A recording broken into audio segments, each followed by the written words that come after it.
बिस्मिल्लाहिर्रहमानिर्रहीम अस्सलाम वालेकुम वरहमतुल्लाह। दोस्तों, उम्मीद करता हूँ सब खैरियत से होंगे। देखिए, हर इंसान यही चाहता है कि उसका एहतराम हो, उसकी इज्जत हो। लेकिन उससे पहले इंसान को खुद की इज्जत करनी है, खुद का एहतराम करना है, फिर दूसरे को इज्जत देनी है, दूसरे का एहतराम करना है। तब जाकर इंसान अपना एहतराम करवा सकता है, अपनी इज्जत करवा सकता है। तो इसी मौजू पर आज बात करेंगे। तो आपको मैं चंद इंटरेस्टेड वाक़यात बताऊँगा, इंटरेस्टेड कुछ बातें बताऊँगा। तो आपने वीडियो को ध्यान से देखना है, वीडियो को स्किप नहीं करना है। अगर स्किप कर देंगे तो फिर असल बात जो मैं समझाना चाहता हूँ वो आप नहीं समझ पाएँगे।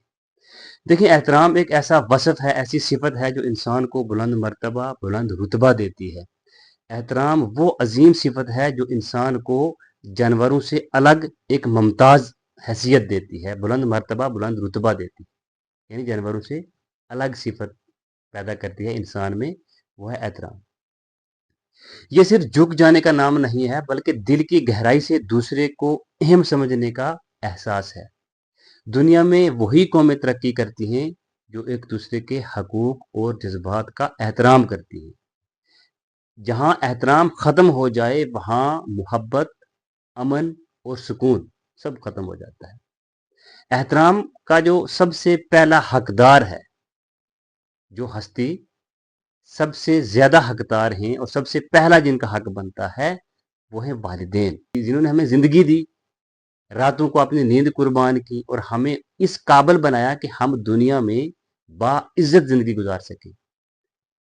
इस पर कुरान करीम में हमें ये हुक्म मिला है, अल्लाह ताला की तरफ से अल्लाह ने हुक्म दिया है कि वालिदैन के सामने कभी भी बुलंद आवाज़ से बात ना करो और उनसे हमेशा नरमी और अदब से बात करो।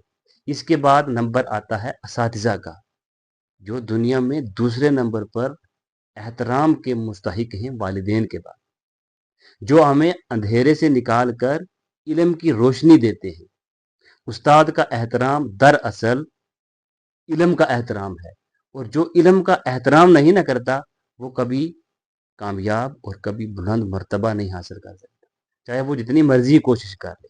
इसलिए उस्ताद का एहतराम बहुत ज़रूरी है, क्योंकि उस्ताद का एहतराम इल्म का एहतराम है, तालीम का एहतराम है, तरबियत का एहतराम है। फिर उसके बाद आते हैं हमारे बुजुर्ग, जिनके तजुर्बात और उनके ख्यालात हमारे लिए चिरागे राह हैं। उनकी बात गौर से सुनना, उनके सामने आजिज़ी अख्तियार करना, ये सब एहतराम की जो है अमली शक्लें हैं।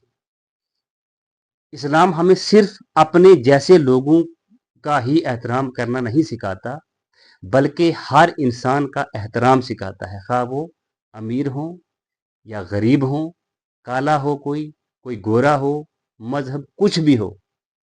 हमें इस्लाम ये सिखाता है कि आपने दूसरे का एहतराम करना है।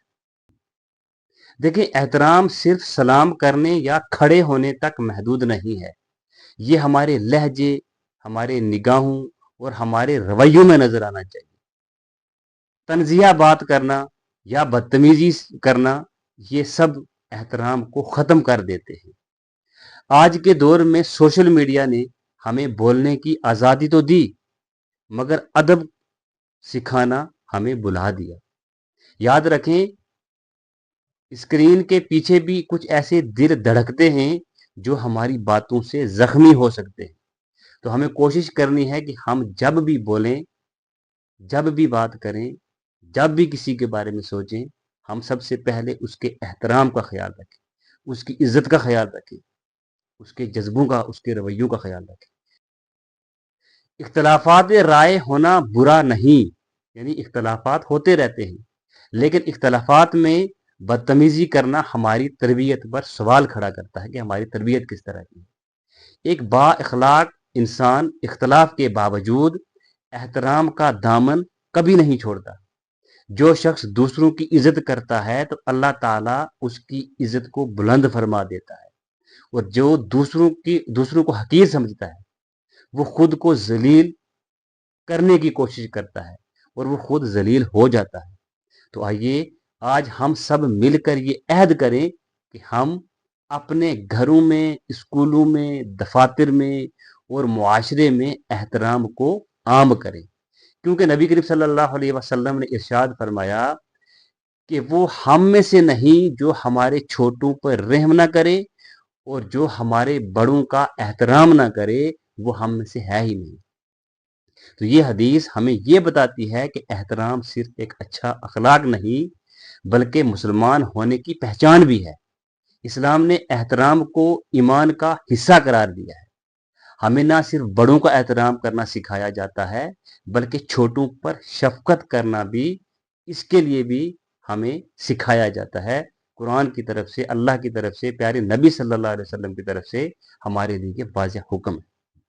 صرف اپنوں کا ہی نہیں بلکہ ہر انسان کا احترام کرنا ہمیں اسلام سکھاتا ہے۔ نبی کریم صلی اللہ علیہ وسلم نے اس پر ارشاد فرمایا کہ اللہ تمہاری شکلوں اور تمہارے مال کو نہیں دیکھتا بلکہ وہ تمہارے دلوں اور تمہارے اعمال کو دیکھتا ہے، تمہارے اعمال کس طرح کے ہیں۔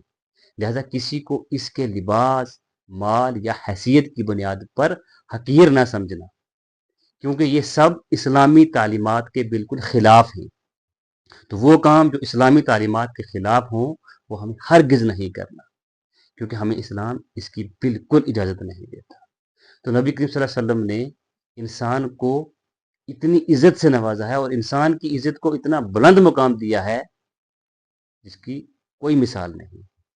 تو آپ صلی اللہ علیہ وسلم نے فرمایا کہ ایک مسلمان کا خون، مال اور عزت دوسرے مسلمان پر حرام ہے۔ یہ حدیث ہمیں یہ سکھاتی ہے کہ کسی کی توہین کرنا، اس کی بے عزتی کرنا کتنا بڑا گناہ ہے۔ تو آج کے اس دور میں زبان سے نکلا ہوا ہر لفظ تلوار سے زیادہ زخم دیتا ہے۔ تو اس پر نبی کریم صلی اللہ علیہ وسلم نے فرمایا کہ جو اللہ اور آخرت پر یقین رکھتا ہے وہ کبھی بھلائی کی بات کرے یا خاموش رہے، یہی خاموشی بھی اس کا احترام ہے اور یہی ادب انسان کو بلند کرتا ہے۔ تو آئیے آج ہم اس بات کا عہد کریں کہ اپنی زبان، اپنے رویے اور اپنے اعمال میں احترام کو زندہ کریں، کیونکہ جو دوسروں کا احترام کرتا ہے اللہ تعالیٰ اس کی عزت کو بلند کر دیتا ہے، اس کا مرتبہ بلند کر دیتا ہے، اللہ تعالیٰ اس کو عزت فرماتا ہے اس کی۔ کیونکہ یاد رکھیں احترام سے ہی رشتے بچتے ہیں، احترام سے ہی معاشرہ سنورتا ہے اور احترام سے ہی انسان کامیاب ہوتا ہے۔ جو دوسروں کا احترام کرتا ہے دراصل وہ اپنی عزت کی حفاظت کرتا ہے۔ تو اس لیے دوسروں کا احترام کرنا سیکھیں، دوسروں کو عزت دینا سیکھیں، تاکہ ہم اسلام کے بتائے ہوئے وہ قوانین جو ہمیں اسلام نے بتائے دوسروں کے احترام کے بارے میں، ہم ان کو اچھی طرح سے فالو کر سکیں۔ تو اس کے لیے ہمیں اپنے گھروں میں، اپنے معاشرے میں اس بات پر پورا غور کرنا ہوگا کہ ہمیں احترام اور عزت کو سب سے پہلے ترجیح دینی ہے، تب جا کر ہم دوسرے کا احترام کر سکیں گے، اپنا احترام کروا سکیں گے اور اپنا ایک بلند مرتبہ پا سکیں گے۔ بہت شکریہ۔